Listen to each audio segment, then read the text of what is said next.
புள்ளிராஜாவுக்கு AIDS வருமானம் மெட்ராஸ் பூரா போட்டு வச்சுக்கிட்டு இருக்குது. மாணவர்கள் மத்தியில் போதை ஊசி பழக்கங்கள் அதிகரிச்சு. ஜென்சிஸ் வந்து கொஞ்சம் கேர்ஃபுல்லா இருங்க. எய்ட்ஸ் இருந்தா பயப்படாதீங்க, சூசைட் ஏதாவது பண்ணி தொலைஞ்சிக்காதீங்க. மருத்துவம் இருக்கிறது. ஒருத்தனை HIV வைரஸ் இருக்கும், அவனை எந்த ரியாக்டும் பண்ணா 100 வயசு கூட வாழ்வானா. ஏன்னா இம்யூனல் பவர் அதிகமாக இருந்தால் அவனை என்ன பண்ண போகுது. ஸோ நீங்க பயப்பட வேண்டாம்.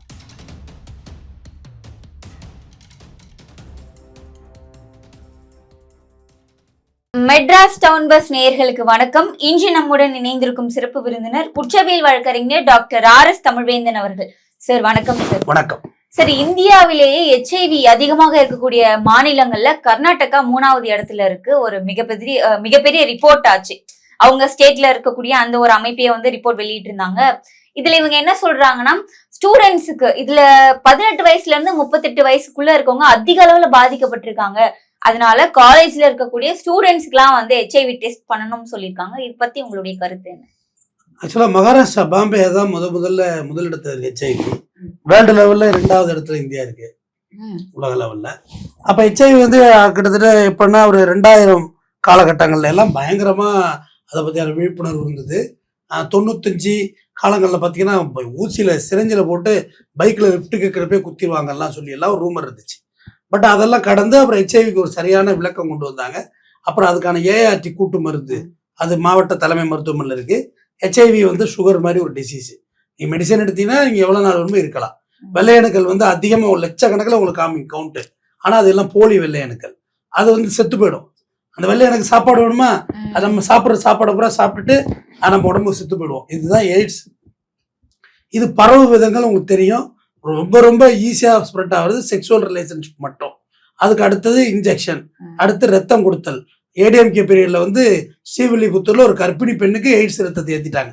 எடப்பாடி முதலமைச்சராக இருந்தார். அவ்வளோ கேர்லெஸ்ஸா GHலமா கவர்மெண்ட் வேலைலாம் போட்டு கொடுத்தாங்கம்மா. ஒரு கவர்மெண்ட் தலை குனிஞ்சுது. HIV பிளட்டை ஏற்றினாங்க. ரத்தம் கொடுத்தல் மூலயமா ஏறும். அப்புறம் இந்த சின்ன சின்ன காயங்கள், லிப்ட்ல இருக்க புண்ணு, இதெல்லாம் ரொம்ப ரேர் காரணங்கள் தான். ஏன்னா வெளி காட்டிலே அது சுவாசத்துல உயிரோட இருக்காது இந்த வைரஸ். இது இப்படிதான் ஒரு இது. இதோட ஆர்ஜின் பாத்தீங்கன்னா சவுத் ஆப்பிரிக்கான்னு கூட சொல்றாங்க. அங்க ஏதோ ஒரு சயின்டிஸ்ட் குரங்கோடைய உடலுறவு கொண்டதுனாலதான் எய்ட்ஸ் உருவானுச்சு பேஸ். இப்படியெல்லாம் அது பல கட்டுக்கதைகள் இருக்கு. இன்னைக்கு வரைக்கும் அப்படிதான் இருந்தது. இந்த இடையில corona corona corona corona corona நம்பருங்க 7 வருஷத்துல எய்ட்ஸை விட்டுட்டான். இப்போ எய்ட்ஸை மறந்தாச்சு. கொரோனா படியே ஓடணும், எய்ட்ஸை மறந்தோடனே. ஆக்சுவலா அப்புறம் எய்ட்ஸுங்கிறது ஒரு வியாதியே உலகத்துல இல்லை. இது காண்டம்ஸ் கம்பெனி வந்து நிரோத்தை விற்கிறதுக்காக நிறைய ஃப்ளவர்ல நிரோத்து வந்துச்சு. இதை விற்கிறதுக்காக தான் இவங்க கட்டுக்கதை கிளப்பிட்டாங்கன்னு ஒண்ணு வந்துச்சு. அப்புறம் என்ன சொன்னாங்கன்னா, மக்கள் தொகையை கட்டுப்படுத்துறதுக்கு அரசாங்கத்தால பரப்பப்பட்டது தான் இது ஒன்று. அப்புறம் 2வது தரப்பு வந்துச்சு. தாயில இருந்து வயிற்றுல உள்ள குழந்தைய எய்ட்ஸ் இல்லாம காப்பாத்திடலாம். அதெல்லாம் தெரியும் தானே. தாய்க்கு எய்ட்ஸ் இருக்கு, வயிற்றுல உள்ள குழந்தைய எய்ட்ஸ் இல்லாம காப்பாற்ற முடியும். இதோட விஞ்ஞான பரிணாம வளர்ச்சி நேரம் இருந்துச்சு. எனக்கு உங்களுக்கு தெரிஞ்ச ஆக்சிடென்ட்ல எத்தனை பேர் செத்துருக்காங்க? நிறைய பேர் செத்துருக்காங்க சார். தினம் எவ்வளவு ஆக்சிடென்ட். உங்களுக்கு தெரிஞ்ச கேன்சர்ல எத்தனை பேர் செத்துருப்பாங்க? ஏகப்பட்ட பேர் செத்துருக்காங்க. நிறைய பெருசா போகும். கிட்னி ஃபெயிலியர் எவ்வளவு பேர் செத்துருக்காங்க? நிறைய பேர். இப்ப அதிகம். சூசைட்ல எவ்வளவு பேர் செத்துருக்காங்க? ஏகப்பட்ட பேர். எய்ட்ஸ்ல உங்களுக்கு தெரிஞ்ச எத்தனை பேர் செத்துருக்காங்க? இல்ல சார், கேள்விப்பட்டதில்ல. ரைட், இதுதான் உண்மையான பதில். நீங்க சொல்லுங்க. நான் ஒரே ஒரு டெத் பார்த்திருக்கேன். HIV டெத்து ஒண்ணே குரோம்பேட் GHல வந்து பார்த்தேன். அது வேற எந்த டெத்து நான் HIV டெத்து பார்த்தது இல்லை. பட் அவனுக்கு எய்ட்ஸ் இருக்கு, இவனுக்கு எய்ட்ஸ் இருக்குப்பாங்க. எவெல்லாம் குடிச்சு சோறு சத்து இல்லாம இருக்கானா இழைச்சி போயிட்டாலே அவனுக்கு எய்ட்ஸ்ன்றது. எனக்கு தெரிஞ்சு ஒரே ஒரு HIV இருந்தது. ஆனா அது HIV death, cause of death HIV கொடுக்கவே இல்லை. நுரையீரல் லங் இன்ஃபெக்ஷன் தான் கொடுத்தாங்க. மூச்சு விட முடியாம இறந்து போயிட்டாரு. இதுதான் எனக்கு தெரிஞ்ச அனுபவம். அது இல்ல, டெத் ரேஷியோ ரொம்ப கம்மி. இது எதுக்காக சொல்லணும்னா, HIV பேஷண்ட்ஸ் யார் இருந்தால் தன்னம்பிக்கையோட இருங்க, மருந்து மாத்திரை வாங்கி சாப்பிடுங்க, ஸ்ப்ரெட் பண்ணிடாதீங்க. மகாராஷ்டிராவில் ரொம்ப அழகான பொண்ணு, தம்பியெல்லாம் பார்த்தா லவ் பண்ணுவாப்புல, அவ்வளோ அழகு. ஆமா, அது புருஷன்கிட்ட இருந்து எனக்கு கேள்விப்பட்டு இருக்கான். பொண்ணு மாதிரி வேணும். அது புருஷன்கிட்ட இருந்து HIV வந்துருச்சு. கட்டுப்புல ஒரு 15-16 பேரை லவ் பண்ணி எய்ட்ஸை பரப்பி விட்டுருச்சு. இது தப்பு.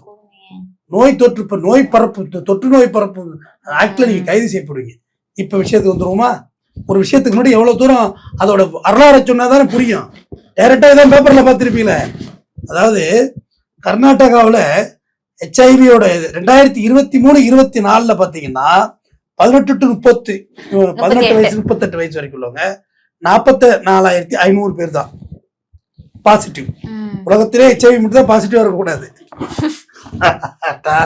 பாக்கி எல்லாம் பாசிட்டிவ் தான். HIV பாசிட்டிவ் வருது காலி. ஐயோ அப்படின்னு. அடுத்தது இப்ப 2025-26ல 66,000 பேர் பாசிட்டிவ். இதுல வருத்தப்பட வேண்டியது 7,000 மாணவர்கள் 18 to 25 வயசுல உள்ளது. இந்த நேஷனல் எய்ட்ஸ் கண்ட்ரோல் என்ன சொல்றாங்கன்னா, இந்த மாணவர்களை உடனே ஐசோலேட் பண்ணுங்க. மொரார் 3rd place வந்துட்டு எய்ட்ஸ்ல. யாரு? கர்நாடகா. 2,60,00,000 2,60,000 பேர். இது 3வது இடத்துக்கு வந்துச்சு. ஃபர்ஸ்ட் மகாராஷ்டிரா தான். ஏன்னா பாம்பேல பாலியல் தொழில் அப்படி நிறைய விஷயங்கள் இருந்துச்சு. இப்ப நிறைய மக்கள்கிட்ட அவேர்னஸ் வந்துருச்சு தம்பி. நிறைய அவேர்னஸ் வந்துருச்சு. அந்த நிறுவனத்தை பத்தியான புரிதல். காப்பற்றி போட்டாலும் எய்ட்ஸ் வரும். காப்பற்றி குழந்தையை மட்டுமே தடுக்கும், அதையும் தெரிந்து கொள்ளுங்கள். காப்பற்றி போட்டாலும் எய்ட்ஸ் வரும். அப்ப இப்ப நிறைய புரிதல் வந்துருச்சு. நிறைய அதை பத்தியான விழிப்புணர்வு மக்கள்கிட்ட இருக்கு. புள்ளிராஜாவுக்கு எய்ட்ஸ் வருமானு மெட்ராஸ் பூரா போட்டு வச்சுக்கிட்டு இருந்தது. 2008 நான் சென்னை வர்ற பெரிய போர்டு மவுண்ட் ரோட்ல, என்ன இது புள்ளிராஜாவுக்கு எய்ட்ஸ், யாருக்குமே பொருளை பிடிச்சி கடைசி வரை புள்ளிராஜாவுக்கு எய்ட்ஸ் வருமா அப்படின்னு கடைசி காண்டம் மட்டும் சொல்லிட்டு இருந்தாங்க. பாதி அறிவாளிகள் வேற மாதிரி இருந்தாங்க. இந்த முட்டாளுக்கு எதுவுமே தெரியல இன்னைக்கு வரைக்கும். அதான விளம்பரம் வந்துச்சு.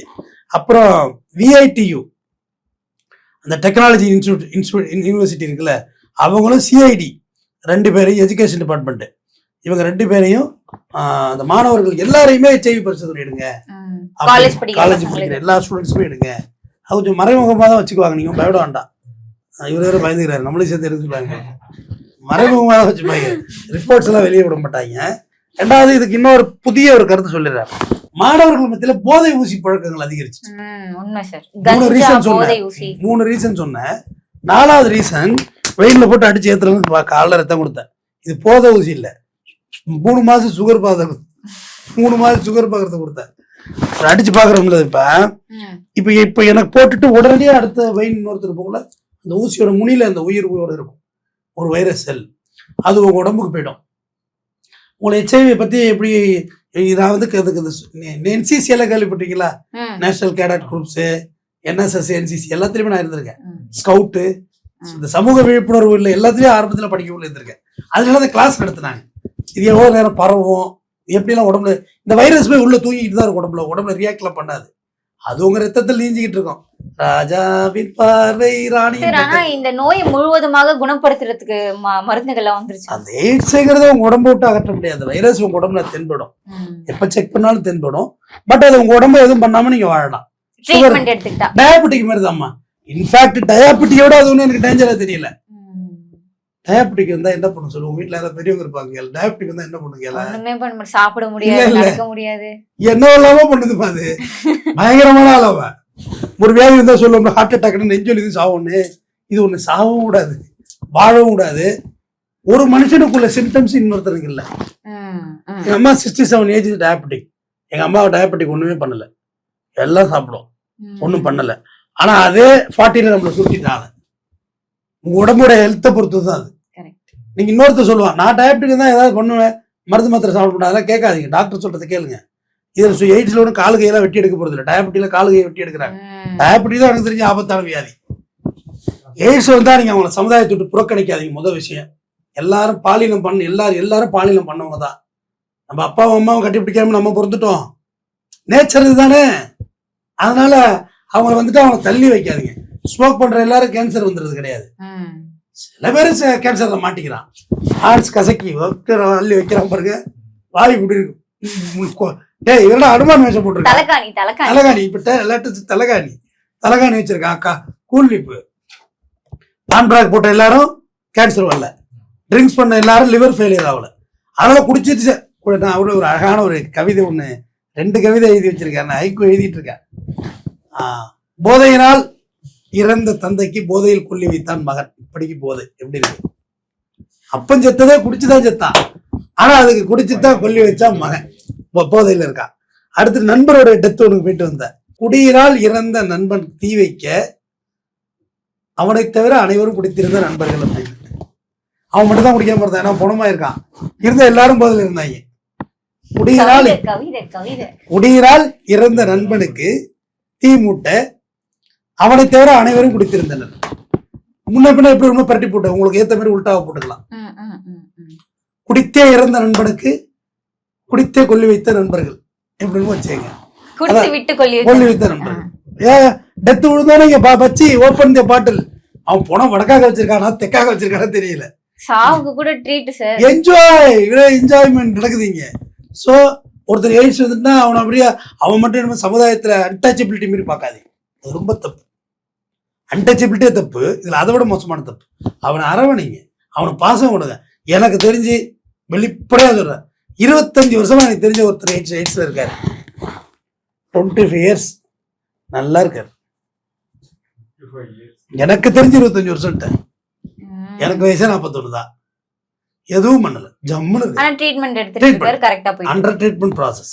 சுகரை விட ஓகேன்னு சொல்றேன். சுகர் ரொம்ப டேஞ்சர் தம்பி. இது திடீர்னு கை சவுந்து போகுது, கையை அரிக்குது, நாள ஆயிடுது உடம்பு. சாப்பிட முடியாது. இது எய்ட்ஸ் அப்படிலாம், இது எய்ட்ஸ் அப்படிலாம் இல்லை. நல்லா ஹெல்த்தி ஃபுட்டு, நிறைய நான்வெஜ் சாப்பிட சொல்றாங்க. மருத்துவர்களோட ஆலோசனை, ஐம் நாட் டாக்டர், மருத்துவர்கள் ஆலோசனை படி செய்யுங்க. அங்க மட்டும் இல்ல, தமிழ்நாடு முதலமைச்சர் அவர்களே, நீங்களும் கல்லூரி ஒரு டெஸ்ட்டை போட்டு விட்டுறலாங்கிற. சரி, இப்ப ஆனா ஜென்சின்னு சொல்லி இது பண்ணிட்டு இருக்காங்க, போராட்டம் எல்லாம் பண்றாங்க, எல்லாம் சரி. ஆனா இந்த எய்ட்ஸ்லயே வந்து இவங்க தானே ஃபர்ஸ்ட் இருக்காங்க சார். நம்ம 90s கிட்ஸ் பயந்தது மாதிரி வேற யாருக்கும் பயப்படல. இருட்ட கண்டு பயந்தோம், குடுகுடுப்பாடுற கண்டா பயந்து ஓடுறது எல்லாம் புளிஞ்சிருவங்க. குடுகுடு இருப்பாங்கல்ல, அது கோயில்ல அப்படி இருப்பாங்க, அப்படிம்பாங்க. ஜாட்டி அடிச்சுட்டு வருவாங்களே அவங்க, எல்லாத்தையும் கண்டு பயந்தான். இந்த கோயில்ல சாமி ஆடுவாங்கல்ல, அதை கண்டா விழுந்து ஓடுறது, இருட்ட கண்டா ஓடுறது, மூத்திரமே நைட்டு பயந்துக்கிட்டு வீட்டுக்குள்ளே அடிச்சு விடுறது. நம்மள மாதிரி ஒரு பரிதாபத்துக்குரிய ஜென்மங்கள் எதுவும் இல்லை. இவங்களாம் ஆபரேஷன் தியேட்டர்லயே வீடியோ போடுறாங்க. இந்த நிலவு தட்டு தலை பூமியில விழ போதான்னு எழுதிருக்கியா? நல்லா கட்டளைக்கு பூந்துருக்குற, பூமியை தூக்கி கல்லு வருதுன்னாங்கல்ல, கல்லு வருதா? கிட்டில தான் கல்லு வருது. கல்லு வருதுன்னு பயந்துட்டு நல்லா ஓடிப்படுது. 90s கிட்ஸ் பயந்தாங்க. 90s கிட்ஸோட பைக்குடைய இறப்பு சதவீதம் ஜென்சி கூட இருக்குல்லம்மா. 90s கிட்ஸ் நம்ம டிவி சுட்டி தானே பெரிய வண்டிய. எங்கே நீ போனாலும் உன்மாசு டிவி சுட்டி தான், அது சாட்டாவாது, மிரிச்சிட்டே ஓடணும். இப்ப அப்படி இல்லையே, 3 லட்சம் பைக் வச்சிருக்காங்களே. இறப்பு சதவீதத்தை பாரு. செல்போன் வந்து ரொம்ப ஆசையா இருக்கு. இந்த மாதிரி கவர் எல்லாம் போட்டு, இதே 90s எல்லாம் கவர் நான் காசு கொடுத்து நான் வாங்கிருக்கேன். புது செல்லு மாதிரி இருக்கேன், செல்ல பிரிச்சு காட்டுறேன். நேற்று வாங்கின செல்லு மாதிரி இருக்கல்லன்னு பாரு. இது வாங்கி எத்தனை வருஷம் ஆச்சு? நேற்று வாங்கின செல்லு மாதிரியே இருக்கும். நேற்று வாங்கின செல்லு மாதிரி இருக்காது. ஆமா சார், ஃப்ரெஷ்ஷா வச்சிருக்கீங்க. என் போன்லாம் பள்ளமேடா இருக்கும் சொல்றாங்க. ஆனா கவர் வாங்கி போட்டுப்பாரு, கவர் போடாம வச்சுக்கிறது இல்லை. ஆனா 90s ஜென்சி எங்க போயிடுது? டாடி இது லொமாட்டோ லைட்டு தூக்கி கொடுங்க, வேற செல்லுன்னு வாங்கி கொடுங்க. காரணம் இது நானா வாங்கினது, டாடி வாங்கி கொடுக்கல, இந்த கேடி வாங்கின செல்லுது. அதனாலதான் அவ்வளவு பத்திரமா வச்சிருக்கீங்க. அதனால ஜென்சிஸ் வந்து கொஞ்சம் கேர்ஃபுல்லா இருங்க.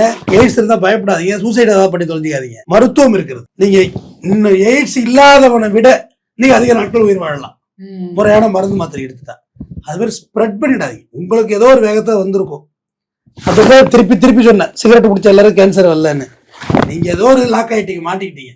ஆனா ஒரே கேங்கிறப்ப ஒரே பொண்ணு அழிச்சு என்ஜாய் பண்றது ஒருத்தனுக்கு இருந்தா போதும்லமா.